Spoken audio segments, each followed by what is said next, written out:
اس پر بھی ایمان لانا ضروری ہے، لیکن ہمیں ان احکام پر عمل کرنا ہے جو کہ ابھی ناسخ ہے، اسے منسوخ نہیں کیا گیا ہے، ہمیں انہی احکام پر عمل کرنا ہے۔ اب آئیے ہم چوتھے رکن کی طرف چلتے ہیں کہ رسولوں پر ایمان لانے کا کیا مطلب ہے۔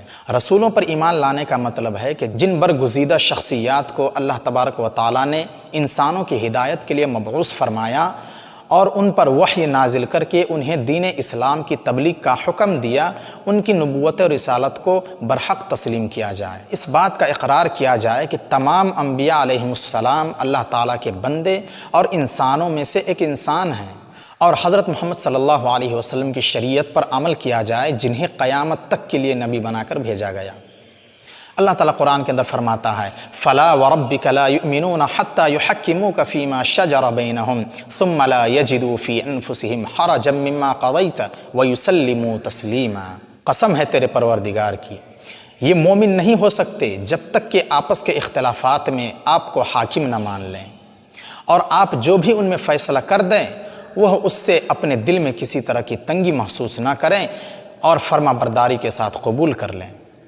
دوستو اپنے بچوں کو بتائیں کہ رسول جو ہوتے ہیں وہ انسانوں میں سے ہوتے ہیں، وہ فرشتوں میں سے نہیں ہوتے ہیں، وہ انسان ہوتے ہیں، ہماری طرح باتیں کرتے ہیں، ہماری طرح چلتے پھرتے ہیں، ہماری طرح کھاتے پیتے ہیں، وہ انسانوں میں سے ہوتے ہیں۔ اللہ رب العالمین نے اس کو چن لیا ہوتا ہے دین کی خدمت کے لیے، انسانوں کی ہدایت کے لیے، پھر اللہ تبارک و تعالی وحی کے ذریعے اپنے رسولوں پر دین کے احکامات کو نازل کرتا ہے، پھر وہ رسول انسانوں کو بتاتا ہے، مسلمانوں کو بتاتا ہے۔ اپنے بچوں کو بتائیں جب بھی کسی مسئلے میں ہمارا اختلاف ہو جائے تو ہم اللہ اور اس کے رسول کی طرف لوٹیں، اور اللہ اور اس کے رسول یا ان دونوں میں سے کوئی ایک جو بھی فیصلہ کر دیں ہم سے قبول کریں۔ دوستو آئیے ہم پانچویں رکن کی طرف بڑھتے ہیں، قیامت کے دن پر ایمان لانا۔ اس کا کیا مطلب ہے؟ اس بات کا پختہ یقین کرنا کہ مرنے کے بعد قیامت کے دن دوبارہ زندہ ہونا ہے اور حساب و کتاب کے لیے ہمیں اللہ کے سامنے پیش ہونا ہے۔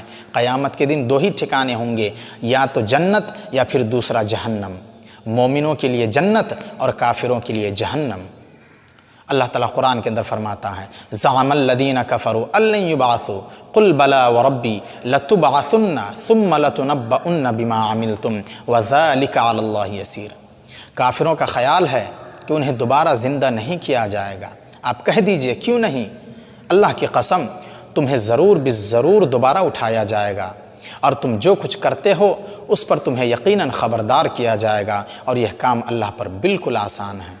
دوستو اپنے بچوں کو بتائیں کہ دنیا میں ہم جو کچھ بھی کرتے ہیں قیامت کے دن اللہ تبارک و تعالی ہمیں اس سے خبردار کرے گا، ہمیں بتائے گا۔ اپنے بچوں کو بتائیں کہ یہ دنیا جو ہے چند دن کی زندگی ہے، یہاں پر ہمیں اس امتحان کے لیے ہمیں تیاری کرنا ہے جو مرنے کے بعد ہوگا۔ اگر ہم یہاں پر اچھی طرح تیاری کریں گے، یہاں پر ہم اللہ کے احکام کے مطابق، رسول کے احکام کے مطابق ہم زندگی گزاریں گے تو پھر وہ امتحان ہمارے لیے بالکل آسان ہوگا، ہم آخرت کے امتحان میں ہم کامیاب ہو جائیں گے۔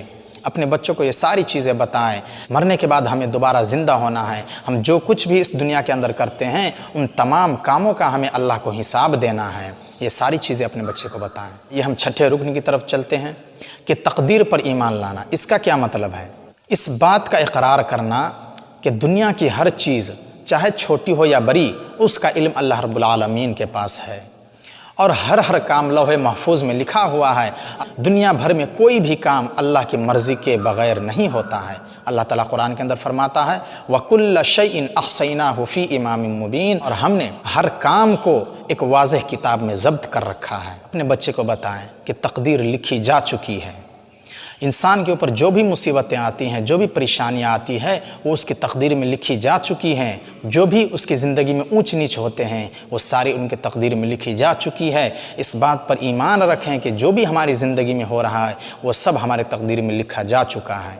اپنے بچے کو یہ ساری چیزیں بتائیں کہ ایمان کیا ہے، ایمان کے کتنے ارکان ہیں، اور اچھی طرح سے ایمان کے سارے ارکان انہیں سمجھائیں، ذہن میں اچھی طرح سے بیٹھائیں۔ یہ بنیادی امور جو ہیں اپنے بچے کو سکھانا چاہیے، لیکن آج کل کے والدین اپنے بچے کو ان ساری چیزوں سے بے خبر رکھتے ہیں۔ اگر ہم کسی مسلمان بچے سے پوچھ لیں کہ ایمان کیا ہے ذرا بتاؤ، اسلام کیا ہے ذرا بتاؤ، اسلام کی کتنی بنیادیں ہیں، اسلام کے کتنے رکن ہیں، تو وہ بتا نہیں پائیں گے، اور اسی طرح اگر ہم کسی بچے سے پوچھ لیں کہ ایمان کے کتنے ارکان ہیں، وہ بھی نہیں بتا پائیں گے، کیونکہ اس کے والدین نے انہیں دین کی تعلیمات سے بے خبر رکھا ہے، ان کے والدین نے دین کی تعلیمات سے انہیں انجان رکھا ہے۔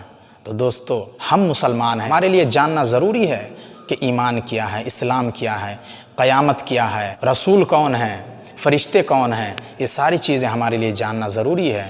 جب ہم یہ ساری چیزیں جان لیں گے تو پھر ہم غلط راستے کی طرف نہیں بھٹکیں گے، ہم سیدھی راہ پر رہیں گے۔ تو دوستو، آج کی ویڈیو میں بس اتنا ہی، پھر ملتے ہیں اگلی ویڈیو کے ساتھ۔